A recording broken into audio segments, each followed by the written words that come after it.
Fox, president of Business Week, and we're thrilled to host this conference for the 5th year with Digital Hollywood. So if you look around the room, you'll see that this is a world-class gathering of media. I'm looking forward to 2 days of intense discussions and interaction about the current and future states of our industry. I want to extend a special thanks to our keynote speakers, Robert Iger, President and CEO of Walt Disney Company, and Leslie Moonves, Chairman and CEO of CBS, two giants in the business who are successfully navigating the turbulent changes in their industries, which I'm sure we can all relate to. We're privileged to have them with us. Since this summit was held last year, some exciting things have happened at Business Week. I'm proud to be leading a new management team on the business side and to have been part of a relaunch of the magazine in October.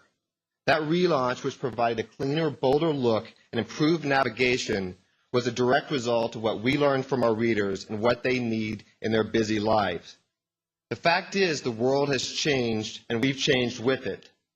Consumers have multiple information choices. Technology has created and will continue to create new ways to access that content, and the advertising and business models continue to evolve. But a few things haven't changed.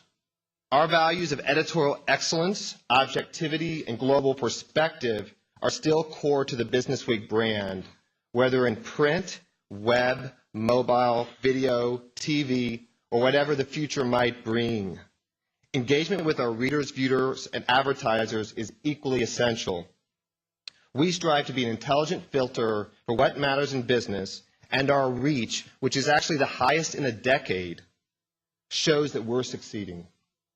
Over the next 2 days, you'll hear panelists from Business Week and the media industry debate topics ranging from the broad, Publishing 2.0, embracing the personalized computer, and the changing face of news, to the specific and tactical, widgets as a platform, legal issues in new media, and virtual worlds and the massively multiplayer games, which is a mouthful. I'm sure you'll find the discussions in the meeting rooms and the hallways to be stimulating and insightful. In just a minute, Business Week Executive Editor John Byrne will have a conversation with Mr. Iger. So I'd like to tell you a little bit about John, who will do the heavy lifting of introducing our first keynote guest. John plays a role at Business Week, guiding the integration and collaboration between the print and online editorial staffs. John has been at Business Week for about 20 years, with a detour from 2003 to 2005, where he was editor-in-chief of Fast Company magazine. But then he came to his senses and returned to Business Week.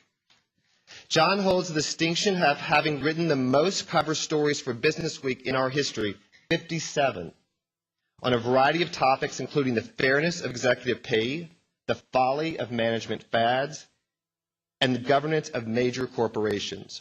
He's also the author of 8 books on business leadership and management, including his collaboration with Jack Welch, Straight from the Gut. So he is no stranger to spending time with the most successful leaders in business.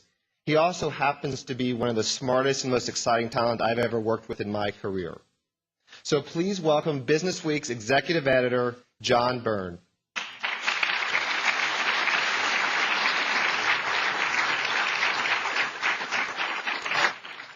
Well, good morning. Today, we welcome a man who endured a painfully long selection process that pitted experience against change and inside knowledge against outside energy. Sound familiar? But our guest is not a presidential candidate. He is a CEO who knows more than a few things about winning a tough fight. Just 2.5 years ago, furious company insiders at Disney were calling Bob Iger's appointment as CEO a ruse and a fix, nearly driving the process to the corporate equivalent of a floor fight. Some decried his selection as more of the same. How wrong they were. Since taking the reins in October of 2005, Bob Iger has increased Disney's market value by $15 billion, taking the company from what many considered a dysfunctional, bureaucratic behemoth to a more nimble, creative, and aggressive enterprise. And we've all benefited from the great entertainment that Disney has brought to us, not only through all the years, but under Bob Iger's watch. Now, this, of course, didn't happen with just a wave of the wand. A little over a year ago, Business Week wrote a feature entitled How Bob Iger Unchained Disney, detailing this remarkable turnaround. It's clear now that behind his famous calm and low-key management style is the tenacity and the boldness that has allowed him to steer Disney back to its roots as an imaginative and an innovative entertainment powerhouse. Now, modest and conciliatory are not traits one normally associates with CEOs, but Bob is known for being both. I'd like to think those admirable qualities come from his early days as a journalist. He was sports editor of his high school newspaper and dreamed of a career in broadcasting. Unlike me, he knew better. But he was destined to work behind the camera and started out in 1974 as a schedule coordinator for ABC Sports. He steadily rose through the ranks to become president of ABC in 1994, and he led the network through its sale to Disney in 1995. Just 5 years later, Michael Eisner chose him as his second in command and promoted him to president of Disney. He quickly proved his worth, deftly handling the company's international growth and smoothing over numerous feathers ruffled by Mr. Eisner. Still, few people inside or outside the company could have envisioned the transformation that Bob has orchestrated. Almost immediately after taking his job, he announced an agreement to let Apple sell ABC's television shows over the internet, signaling a long-awaited adjustment to Disney's attitude toward new digital distribution channels. Soon after, he acquired Pixar for $7.4 billion, and a recent Barron's cover declared the magic's back at Disney. And as one company executive put it last year, after years of staggering, the company is ready to roll. Ladies and gentlemen, it is my pleasure to welcome Bob Iger.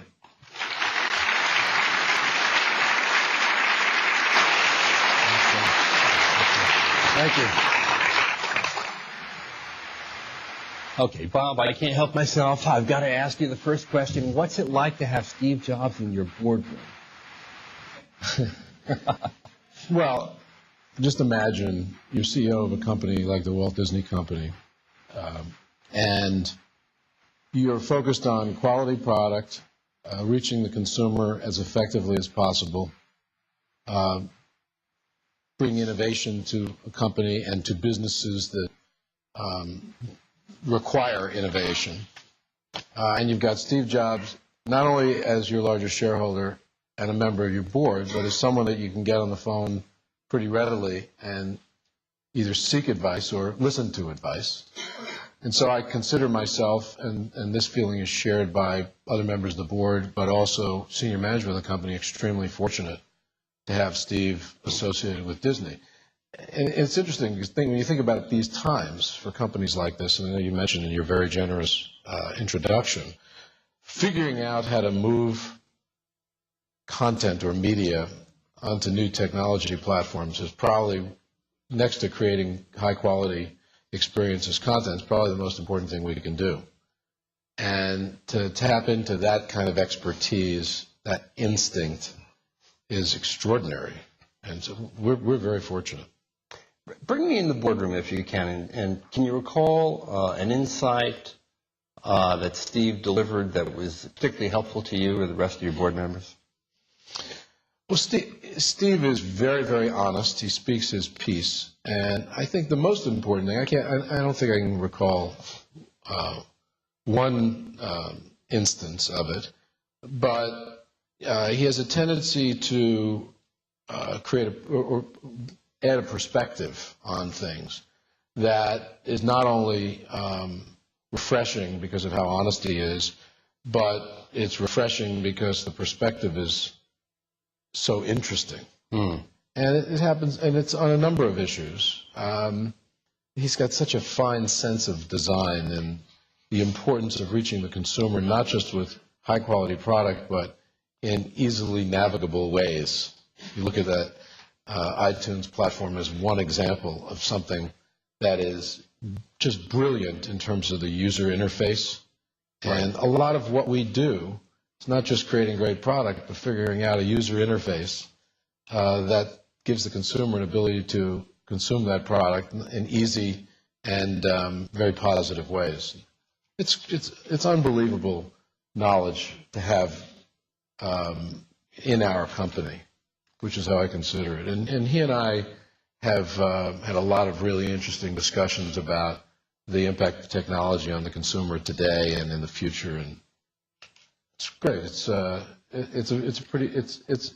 in terms of the experience that I have as a CEO, it's one of the things I'd have to highlight as being enjoyable and really fulfilling. Now, in many ways, I kind of think the Bob Iger era at Disney really started with your embrace of Steve and your acquisition of Pixar. Because recalling the events at the time, the relationship that Disney had with Pixar was broken. Michael Eisner was making public statements that I thought were quite negative towards Steve. So your embrace of Steve and his company and what he could do for Disney, I think was a really big deal. Now, at the time when you acquired Pixar for over $7 billion, a lot of people thought you overpaid. Did you?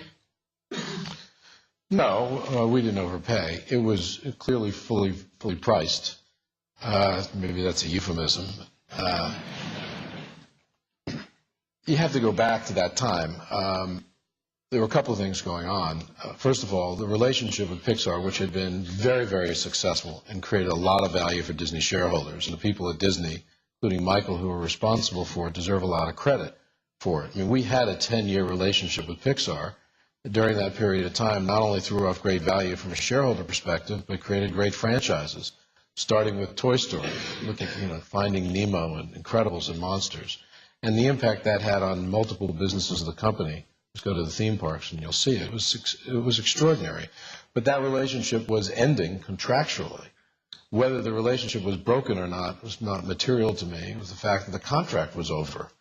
And a relationship that had created that great value was either needed to be replaced or needed to be extended in my mind. At the same time, when I looked at Disney Animation at that point, I saw a business that was fairly broken. We had had 10 extraordinary years of success, Michael's first 10 years, great value created, Lion King, Little Mermaid, Beauty and the Beast, Aladdin, and then 10 years of real struggle and challenge and destroyed value.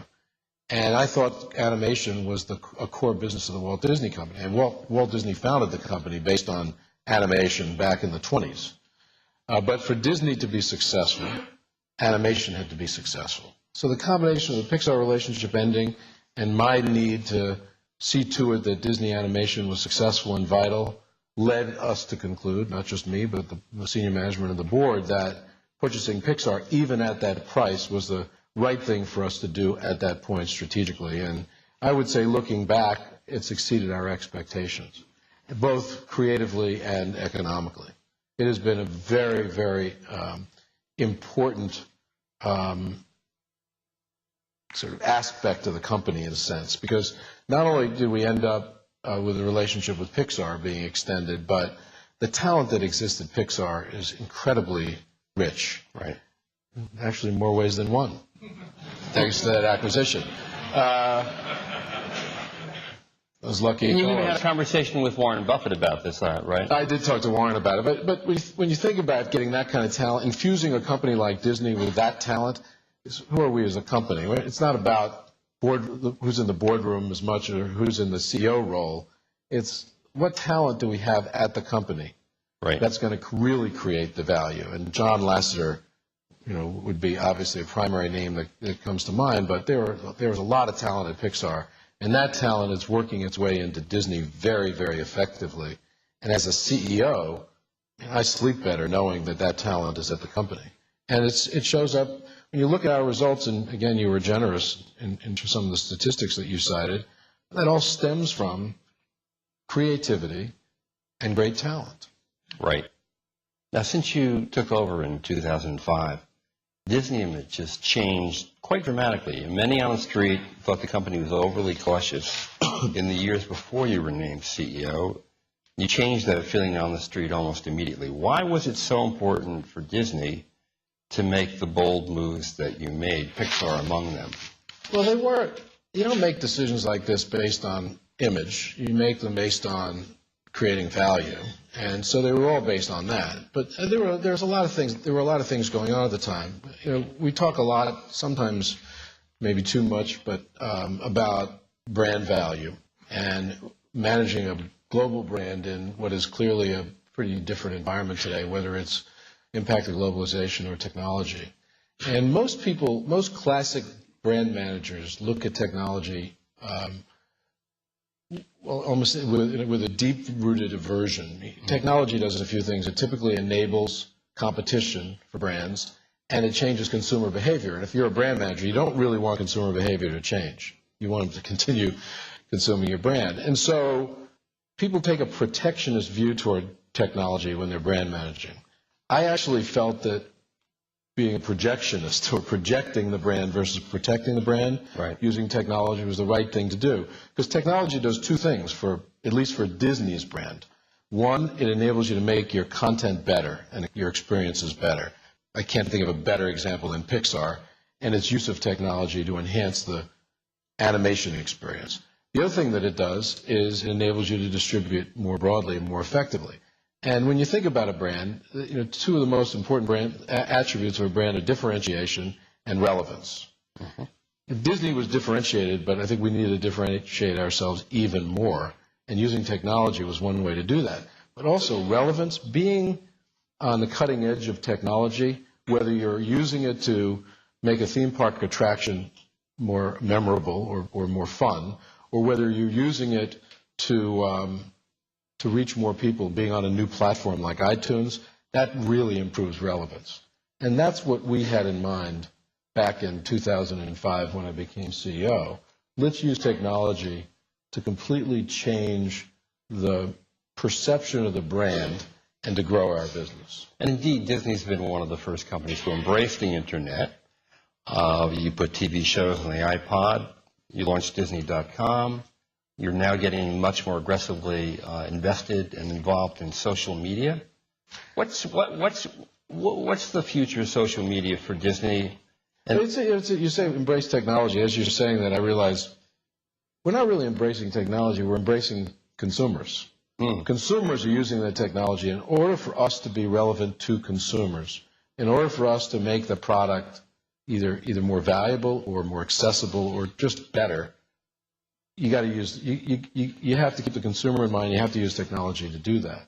On the social networking side, pretty interesting trend, not just among what I'll call Gen X, Gen Y generation, but even younger people, to go online to participate in social networking experiences. And I realize social networking is sort of a cliche these days, but it's an experience online that you're you're entertaining yourself with others, is the way we look at it. And we saw a company called Club Penguin that was doing it quite well. It's really an online gaming world, casual gaming world that you can do with others. But you can use your success or lack thereof in games to acquire currency, and with that currency create a better life for yourself. In Club Penguin's case, a better igloo, mostly.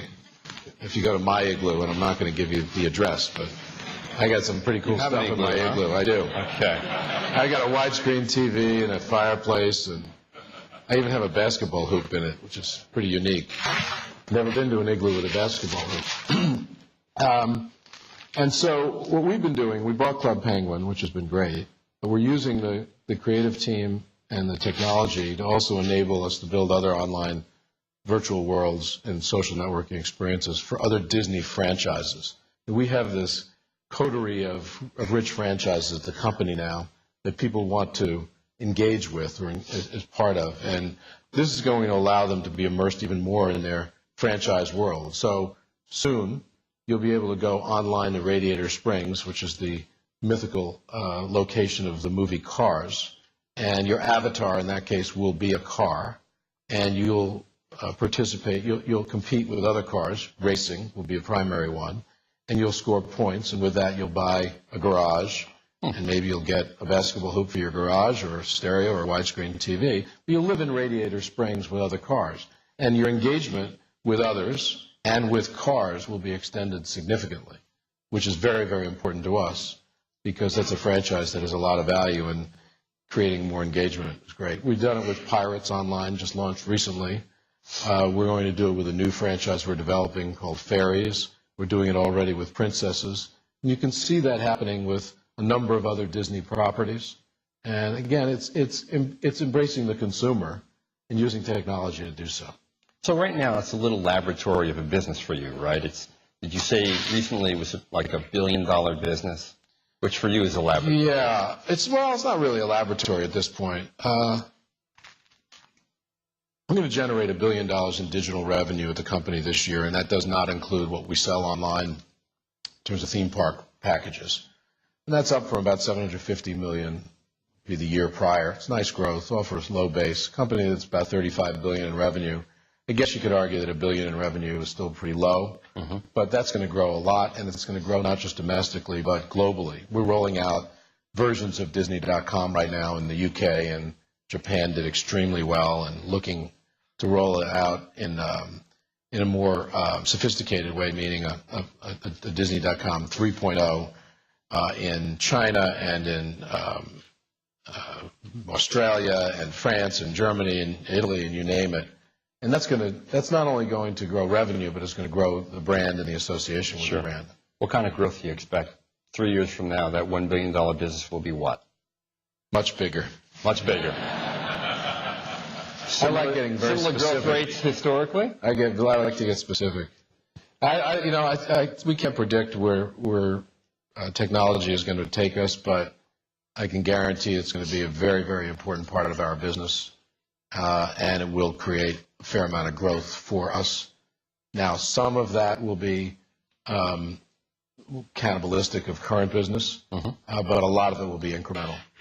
We're simply going to reach more people in more ways, and as people spend more time, thanks to technology, engaging with entertainment on a global basis and more money, that's a great thing for us. And the social media piece of that is rather small, right? Yeah, I think social media for us will continue to grow, but the business that we'll do online or digital, I should say online, digitally, is going to come in many different ways.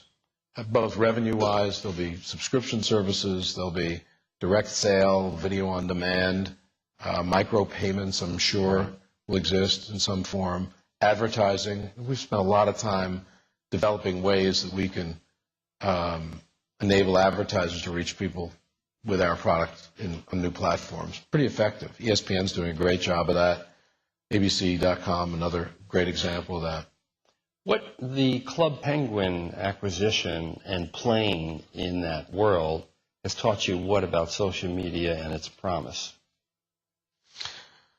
Well, first thing it's taught us is that you can't think of social media just as a Gen X or a Gen Y phenomenon. It's not just about the 20-year-old or the 25-year-old or the 18-year-old going on Facebook or MySpace or all the different new social media sites. It's about kids. Kids are using their computers and broadband-enabled computers for entertainment much more than the generations before them. And we've paid heed as a company. We actually believe that the broadband-enabled computer will become a primary source of entertainment for kids in the years ahead. I see it a lot in my home. Now, I don't think my home is necessarily typical. Both my kids have MacBook Pros and get commercial for Apple.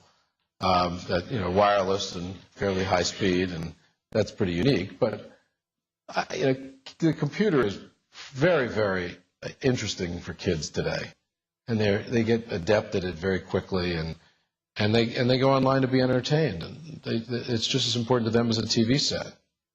Now, are you a member of Facebook or LinkedIn or? I have a Facebook page, but I have 2 friends. Not after this. Yeah, no, good luck finding me. I have a number of aliases. and I use them only for the good. You're staying in your igloo, aren't you? Yeah, stay in my igloo. I try. I think it's important for executives, and I have to lead the way in many respects, to experience all of this. Some do so begrudgingly at first, but if you look at the senior management team at Disney, they're a pretty engaged lot as it relates to technology. And we spend a fair amount of time engaging with each other on new platforms because it's a good way to get to feel what the consumer is doing. Sure. I'm among them. It's fun, too. What's the trick for an old media company trying to get it? Hire new people.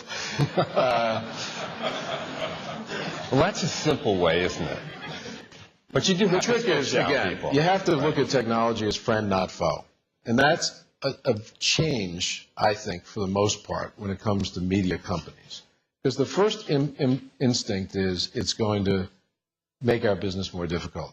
People talk about the challenge of technology. It's going to fragment audiences and erode viewership, and there'll be competition for advertising, and you name it. They look at technology in a negative way. And what we've done is completely the opposite. Is it going to create challenges for our businesses? Of course. There are always going to be challenges for our businesses, but let's look at it the other way. We're going to make great product, whether it's ESPN or ABC or Disney, and we're going to use technology to make the product even better and to reach more people with it. It's that simple. And that's going to make our business better, and it's going to enrich our shareholders. And to some extent, that's what's been going on. At the same time, it's going to change the perception of the company, Right. which I think in the end creates some shareholder value too, even though that's not the primary goal. What technology also does is it creates convergence. You have competitors who weren't thought of as competitors before. It makes cost of entry lower, makes people come out of nowhere with disruptive ideas and other technology.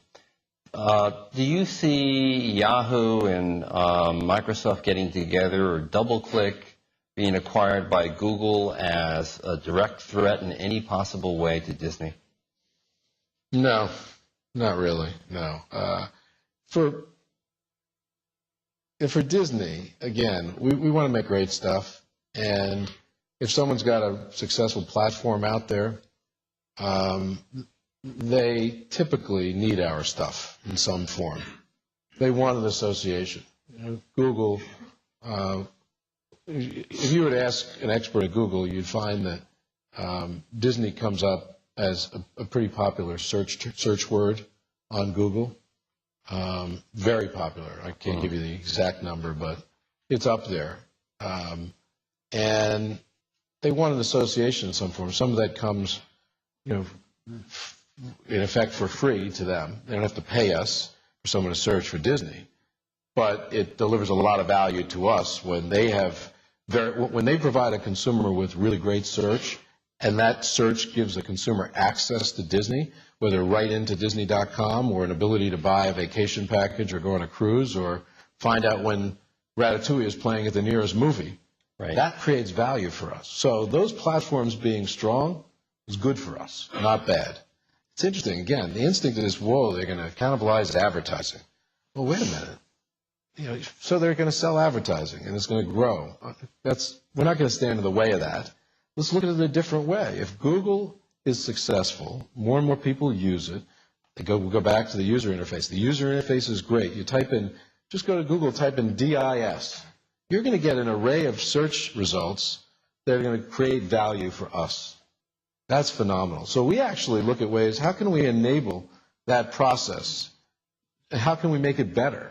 How can we even serve them better search results, whether it's giving ultimately access to a video or taking them right into a Disney experience?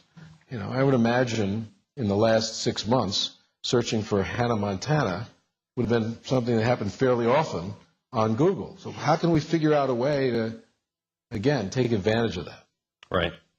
Now, if you were Ballmer, would you be buying Yahoo right now? I'm not Steve Ballmer, so I don't know. He could probably afford to do it himself. I don't know. All right, let's We watch those things from afar. I think it's interesting to us, but that doesn't change what we're doing. Well, let's Google another word in the search engine. Let's Google Blu-ray. You know, you've been an early backer of that technology. It recently won the format war for HD DVD. Is Blu-ray really the answer to jumpstart Well, technology? Blu-ray's exciting. We're among the world's most successful purveyors of DVDs. If you have kids, you got to own one of those things so that they can watch one of our movies a few thousand times. And the nice thing is they don't really wear out. You know, you can watch them whether it's the first time or the 1,000th time. The quality is going to be the same. What Blu-ray does is it takes that quality one step, multiple steps higher, but people haven't really begun to appreciate it yet. Partially because the install base is relatively small, but they don't know yet what the true features of that technology will be. We do. One, you're getting a picture that's breathtaking. You watch, well, this week, No Country for Old Men is out on Blu-ray. It was a scary movie to begin with. I don't know whether you really want to watch it on Blu-ray. I don't. Ratatouille is a better example, maybe, because you don't get the anxiety you do when you watch No Country for Old Men. It's a great experience. The picture quality is sensational, and that will be good for our business. But what people haven't seen yet is the interactive capabilities of that platform. And that will add another dimension to what I'll call the movie watching experience in the home. We're actually quite excited by that. It was important for us to get that format war resolved because the only way it was going to penetrate the marketplace, which is a difficult marketplace to penetrate, was if there was one format and not multiple formats. We still have our work cut out for us in terms of marketing those features.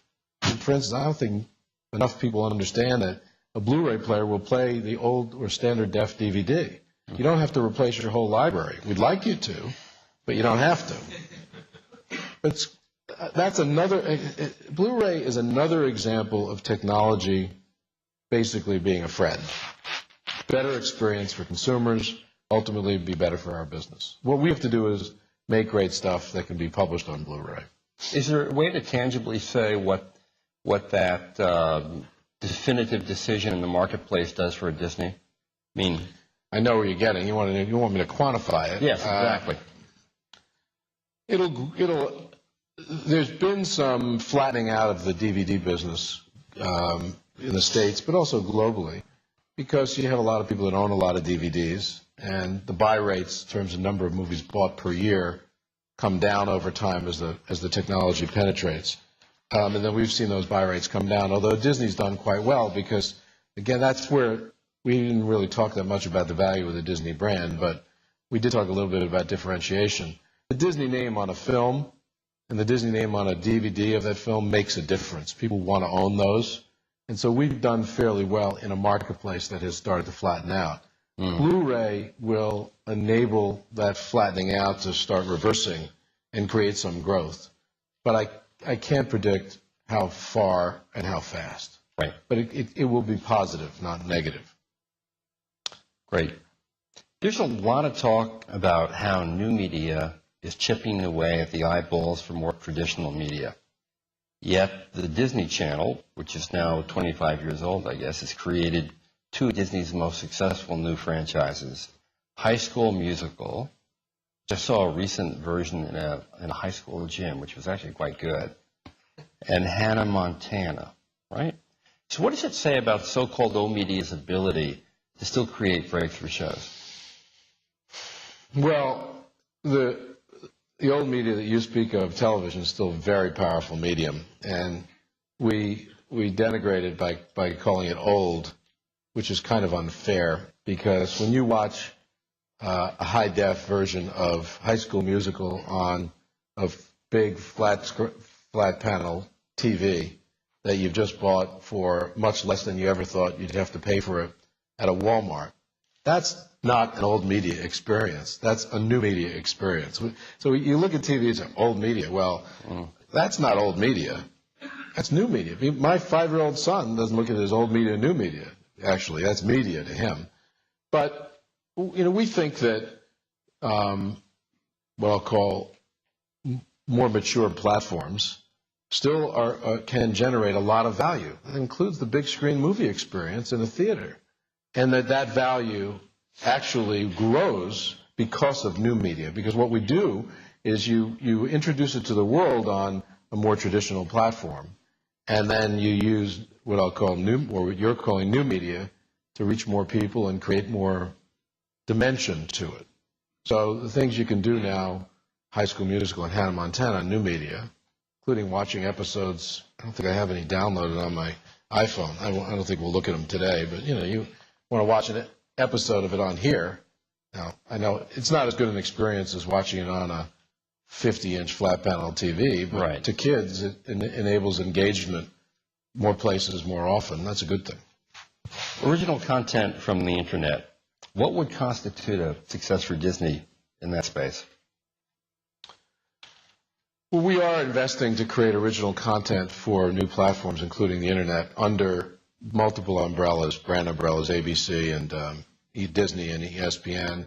I think what would constitute a success is something that has marketplace value, meaning enough consumption to create not just profitability, but the ability to exploit on multiple platforms in multiple territories.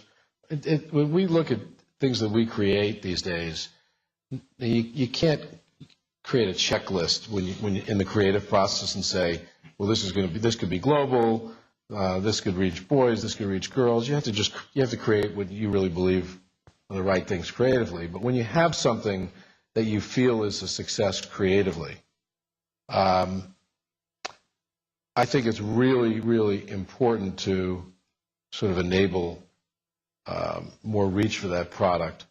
And so when we create for original content for the internet, the goal is to create good stuff, but ultimately the goal is to be able to sort of export that stuff to different platforms, not just the internet, for the company.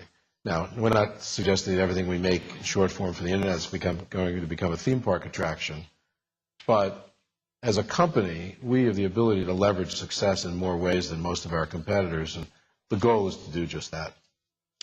Let's talk a little bit about the Disney brand, its value, its vulnerabilities. Because when I think of Disney, I think of the quintessential American brand, and I put it up here with Coca-Cola and McDonald's. And you think about all the anti-Americanism feeling out there in the world today. How has it affected the brand, and how do you fight that? Well, I think it's nice of you to list us with Coca-Cola and McDonald's as a true global brand, which we believe we are, but that's pretty good space to be in. We have not felt any backlash whatsoever in terms of anti-American feelings, and that says a lot about Disney. And I think what it really says is that our stories and our characters tend to have universal appeal, and that people view them in positive ways in general. But one of the things that we're also focused on as a company is technology is now breaking down walls between countries and cultures. And we're finding we get unprecedented access to markets today, access that we never expected we had before, thanks to technology. There's a misperception, though, that dynamic is creating a one-world culture, or that the world's culture is more homogenous, the kind of a world is flat culturally approach. We don't think that's true. Just because you have that access doesn't mean that one culture works for the world. You go to different markets, there is huge pride in local culture and a desire to own local culture and control it. And it's not just the ideology of a government, it's the ideology of a people and a culture. And we feel in order for us to succeed globally, we have to respect that. And what that means is instead of us just exporting the product that we make here and creating distribution centers around the world, we believe in order for us to be vital globally, we have to actually create in markets for those markets. And so instead of creating distribution centers, we're creating creative centers. So you go to Disney in Shanghai, Moscow, Mumbai, Buenos Aires, Mexico City, London, Paris, I can name a number of them. We don't view them as distribution centers. They're creative centers. And what's going on in these offices of Disney is creativity aimed at distribution locally. So the Disney name on something that's created in China or in Mumbai is the way we really believe, blended with exporting product that we make here, but it's the way we believe we'll succeed as a global brand. So what does that mean? Does Mickey Mouse speak Mandarin? What does it mean? Mickey Mouse is actually multilingual. I figured he was. It's not just that. In the past, it was that Mickey Mouse speaks Mandarin, and a Mickey Mouse cartoon that Walt might have made in 1933, would appear in French and Italian and in German and maybe even in Cantonese and in Mandarin. Well, Walt brought Snow White to China in the early 40s, and I know it wasn't in English. It's not about that. This past year in China, there was a Disney movie release that wasn't released in any other market in the world. It was called The Secret of the Magic Ore. Mickey Mouse wasn't in it. There were characters that were known to the Chinese. It was a Chinese story, but with the Disney name on it. And that's what it means. We'll continue Really to bring creating local content for local culture. Yeah, I mean, Ratatouille, the Remy in Ratatouille will speak Mandarin. And actually, we've managed to change in Hong Kong. I noticed we were changing the year of the rat, because it's the year of the rat, to the year of the mouse. And maybe that's a little cultural imperialism, I don't know, but it seemed to be working. But our characters will be multilingual because we're dubbing high quality tracks onto a lot of product that we make here. But that's about being an exporter of culture and distributing what we make here globally. We're going to do that and do that well. We have to do more than that. And that's what I talk about when I talk about creative centers in all those different markets. And we're going to invest hundreds of millions of dollars to accomplish that over the next few years. It's a very, very important strategic initiative at our company. Now, the mayor of Shanghai, I believe, recently thought that maybe you're going to build a new theme park there. Is he right? How could I contradict what the mayor of Shanghai says? We've talked for a long time about building a Disneyland in mainland China in Shanghai, and have been in discussions for a long time on the subject.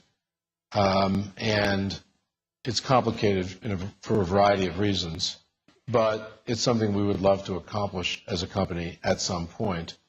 But we can't, we're not prepared to say anything specific in terms of the state of negotiations or discussions with the Chinese on the subject. I guess he spoke somewhat expansively about it fairly recently. It's a very dynamic market. There are 100 million people that live within 2 hours of Shanghai, and not all of them can afford Disneyland, but I'm sure a lot of them would want to go.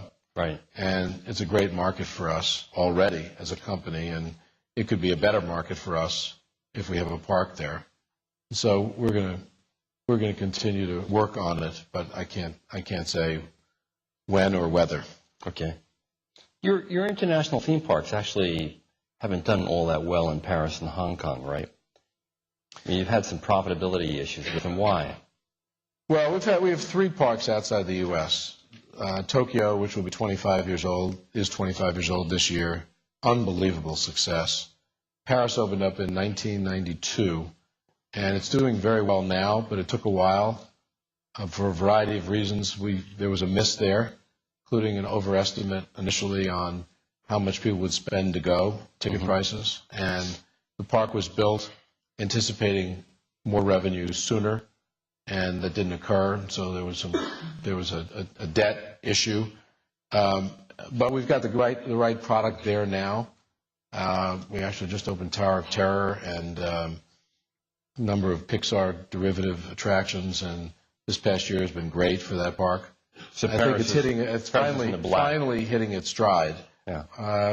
It hasn't been in the black yet, but it's close.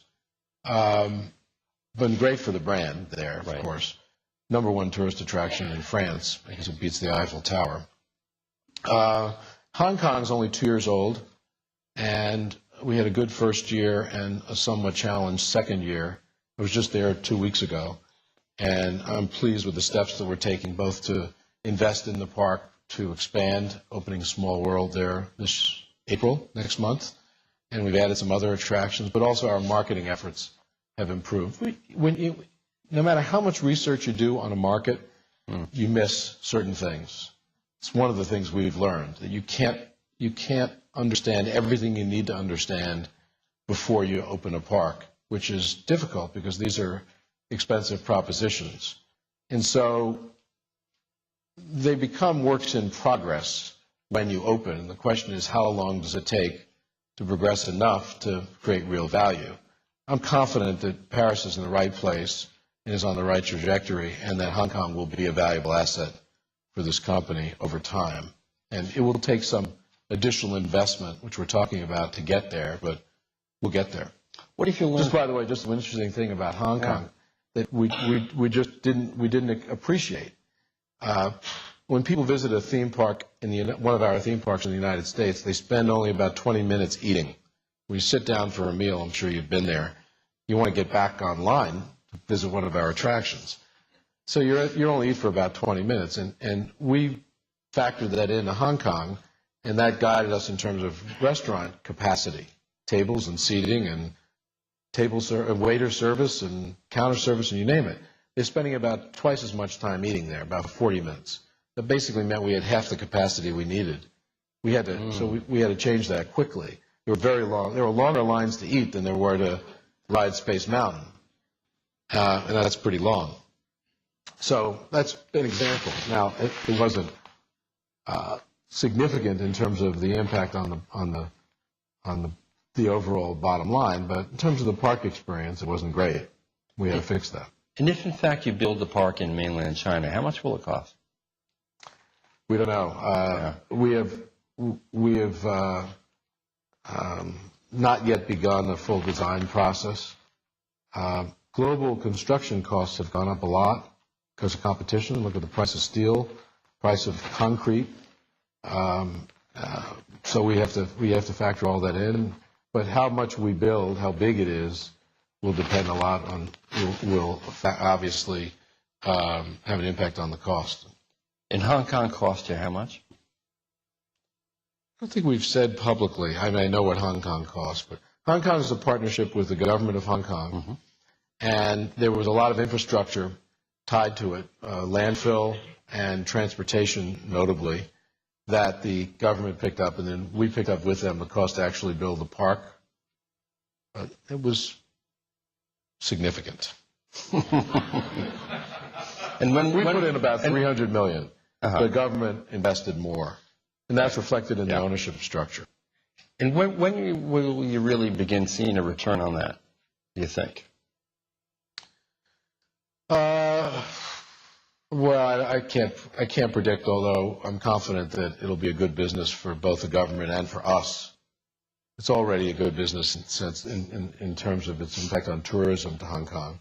About 40% of the people who visit Hong Kong come from the mainland.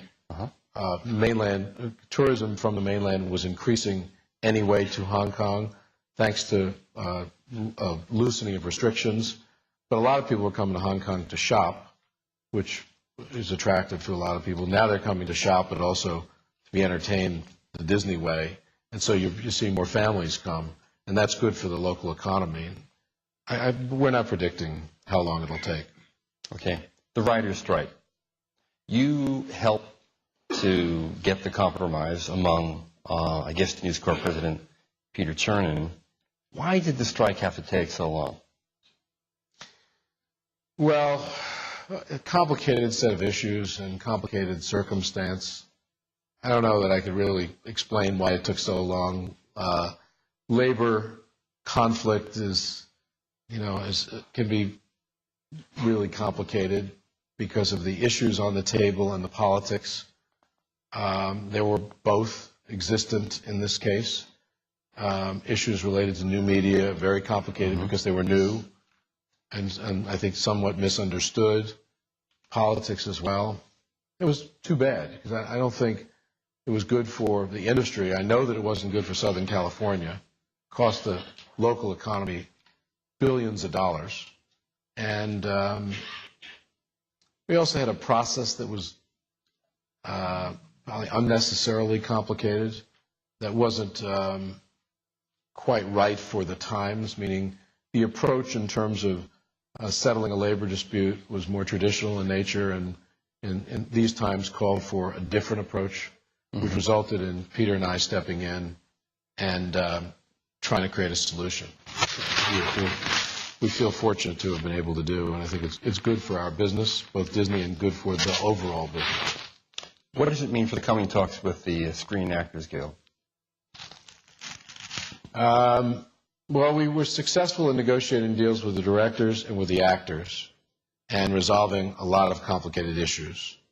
And I would hope that the actors would see fit to not only accept terms that were similar to the terms that we reached with the writers and the directors, but see fit to resolve these issues without a labor dispute.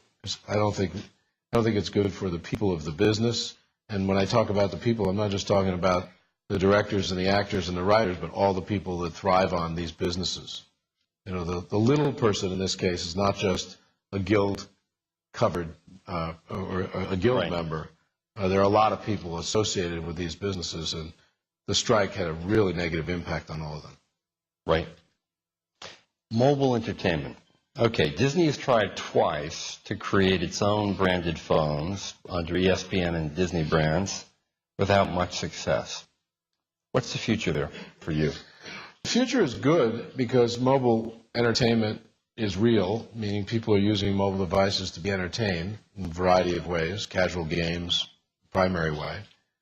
We missed in both cases through no fault of others, our own, in a couple of different ways. It doesn't suggest that mobile entertainment isn't going to work. It's just that our approach was wrong. In ESPN's case, the product was good, the marketing message wasn't right, the pricing was wrong, among other things. In the Disney case, the Disney mobile phone was a good product as well, but getting into the market through retail, for the most part, you need retail locations to sell the product to the consumer. And the relationship that we created wasn't effective enough in that case. And so we didn't have a good sales strategy. And that venture failed because of that. It wasn't because of third parties, and it wasn't because of the business of mobile entertainment. It was because of us. Just mistakes. Can you go back, try it again? Well, what we've done in ESPN's case quite effectively is we've created a licensing relationship with third parties, and that's been successful. And in Disney's case, we'll probably license the product, but we haven't created an overall relationship yet with one entity. And we wouldn't go back in the same way. We looked to create a we became a mobile virtual network operator, an MVNO, and to basically control sort of more of the system, more of the economics. But in doing so, again, we had responsibility over retail and marketing, and that's not what we do best. We're best at creating product and enabling others, in this case, to sell it. Although we'll go back and do something rich in mobile, but not the same. This is always going to be a little niche market, don't you think, for you? Well, no, I wouldn't call it little and niche. It'll grow in importance globally. When I was in Beijing last, I was taken through our plans there in terms of Disney presence on mobile platforms. You know, there are, I don't know how many hundreds of millions of cell phones now in China, a lot, and a lot of kids have them. And Disney being on that platform will be really important. That's not niche. Well, how are sales of Disney-branded content on the iPod, for example? Good. A number? In about a year and a half, we've sold over 4 million movies. Now, that pales in comparison to the number of DVDs we've sold. On the TV side, somewhere, off the top of my head, in the 40 to 50 million range in terms of number of episodes sold. Interestingly enough, that pales in comparison to the number of episodes streamed on ABC.com. But it's incremental to us as far as we're concerned. People aren't watching TV shows on their iPod instead of watching ABC. They're watching, as so far our experience tells us, in addition to. So they're engaged with programming more often on a higher level. They're seeing more episodes because they're more accessible. They're more available to them. So there's no cannibalization then? We haven't seen it. Same thing with movies. For the most part, people who are buying Disney movies on the iTunes platform are people that would buy the DVD anyway. or would never buy the DVD but want a movie on their computer or on their iPhone. And you don't see that changing in terms of just media consumption? I think over the long run, there'll be a shift, some shift, particularly when it comes to filmed entertainment, but it won't shift completely. In other words, they're not going to see hard goods, meaning the DVD business, go away. Right. It'll stay vital and big for a long time. But electronic delivery will grow because of a few things. The technology is going to get better, enables you to buy the movie, and better than in terms of consuming it. The connectivity, wireless or otherwise, between your hard drive or the computer, which may just be streaming it offline, and that big screen will improve greatly. And when that happens, that'll, I think, spur more adoption, more consumption. Right. Another area where you're making a big push is video games, right? So is Disney likely to get into the consolidation game that recently saw Activision acquired by Vivendi and Electronic Arts make a bid for Take-Two? Are you going to get in there? We're self-publishing now most of our games, and most of them are Disney branded. We bought a number of developers, not publishers, because we needed the talent to create the games at a quality level that would ensure success. And we'll probably continue to look opportunistically at buying development talent. We kick the tires on a variety of different acquisitions in that space and in other spaces. We may continue to do so, but we don't feel a need to buy a publisher in order to succeed in that space. Now, a lot of the big games are violent, and Disney is not necessarily known for violence. So does that constrict your ability to really make that a big and important business for you? No. There are more young people. Interesting, over the last couple of years, the broadening of the video game demographic, meaning the console-based video game, has been pretty interesting to us. There are more young people now, thanks to platforms like the Wii and the Nintendo DS platform, and there are more girls playing. Mm-hmm. And for Disney, that's great. So it's a space that we think we can succeed in without changing our values or the brand attributes. We don't have to get edgy. We don't have to get violent. That's true, by the way, for Disney across the world, no matter what platform we're on. We don't. In order for us to be relevant, we have to be good. We have to be accessible. We don't have to be edgy, right? At all. Now, occasionally, I think it helps to not take ourselves too seriously, to poke fun at ourselves a little bit. The movie Enchanted is a good example of that, but it's not edgy. Right. Can we expect Disney to make another big acquisition?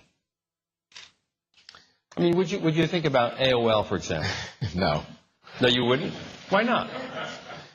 We don't want to comment on specific acquisitions, even though I just did. It's just not something that we're looking at.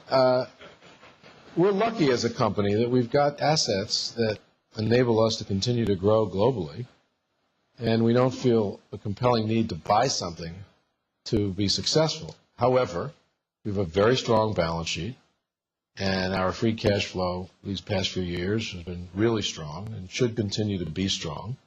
And we'll have the wherewithal to buy if we feel that it can generate really strong shareholder value or strategic value or both. I mean, that's our primary criteria. But there isn't a necessity to do that. We're going to look to grow and to return capital to shareholders in a variety of ways. And if acquiring something enables that, we'll do that. And we will have the wherewithal to do that by maintaining a strong balance sheet. So just looking at your portfolio or property, I mean, is there a likely place where an acquisition makes more sense than another? Sure there is. Now, if we were in a television legal drama, I'd say something like You're Leading the Witness. Or No, huh? You're not going to go there. You're just not going to go there. You're in that igloo and you're going to stay there. No need to go there. Although I thought, in remarks earlier, someone said this was going to be an intense session or an intense set of discussions. I think, oh, brother, intense. Why am I sitting down for that? It's starting to get intense here. No, we don't. Again, I think this audience can appreciate that when you're in these positions, projecting where we might go, what we might do, what space we might buy in or sell in, isn't necessarily a healthy thing to do. Certainly not going to improve value.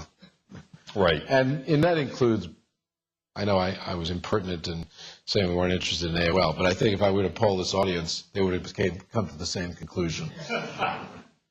Disney's not going to buy AOL. You've worked for 3 incredible characters in your life. Mickey Mouse. No. Tom Murphy, the longtime chairman and CEO of Cap Cities, who I had the pleasure of working for early in my career. Roone Arledge, and Michael Eisner. Mm-hmm. Tell us what you learned from the 3 of them. That's nice of you to say that. What a great experience for someone. I've worked for 3 of the more talented, more respected people in the business. I worked at ABC Sports for 13 years, 10 for Roone, who taught me the value of perfectionism. I mean, he was a perfectionist, and he drove us to new heights. I guess maybe there's no such thing as a new height. You're either perfect or you're not, but he was amazing in that regard. He also was a true innovator, and he taught me the real value of innovation, which is not doing things the same way every time. Let's find a different way to do it, and different isn't. It's supposed to be good, but different is important and valuable and great. He would say, he'd send us out on a mission. I worked on 6 Olympic Games and Wide World of Sports, and he would send us out on a mission, and he'd say, be great. And he actually meant it. That's really what he demanded. He was very tough, very demanding. But a great, in my 20s and early 30s, what an amazing man to work for. And then Tom Murphy, who's a real mentor of mine. I just spoke to Tom yesterday. He still has an office at ABC. Just a great person, ethical in the extreme, but taught me a lot about business and shareholder value and how to analyze acquisitions and showing patience. Not letting money burn a hole in your pocket, treating every dollar you spend in a corporate role as though it's your own. Right. I could think of so many things. Tolerating failure, actually, if it was a result of an honest mistake. Very, very important. Well, Tom's not the kind of guy that beats you up if you failed, if it was an honest failure. But think about that when you're running creative businesses. And then Michael, the ultimate creative genius and CEO, blending creative abilities with business abilities, taking big chances, bold risks, going where people never went, taking Disney to Broadway, building Disney cruise ships, the investment. I mean, you go to Orlando today, which is an amazing experience with over 30,000 hotel rooms and 4 theme parks and 2 water parks and golf courses and a racetrack and a sports facility. Michael built that. It was, maybe it was Walt had the vision at one point. Michael took that vision and put it on steroids. And that business today is as valuable as it is today because of the vision Michael had. He was great. He was great to work for in that regard, Big, bold risks, stepping up and ensuring quality. So I've been a lucky guy. For 34 years, I started at ABC, it was mentioned earlier, in 1974. It's crazy. Never expecting, by the way, that I'd get here. Someone would have told me I was out of my mind if I ever thought that. But to have the experience over those years to work for those people, it's great. So you have you're 57, right? And you have plenty of time to go. But do you think there's any chance that Steve Jobs... Plenty of time to go where? Plenty of time to go in your job. Do you think there's any chance at all that Steve Jobs is going to take over Disney someday? You're going to take over your job when you want to give it up? I haven't asked him. I don't know. He hasn't expressed any desire to do that. I'm not a predictor.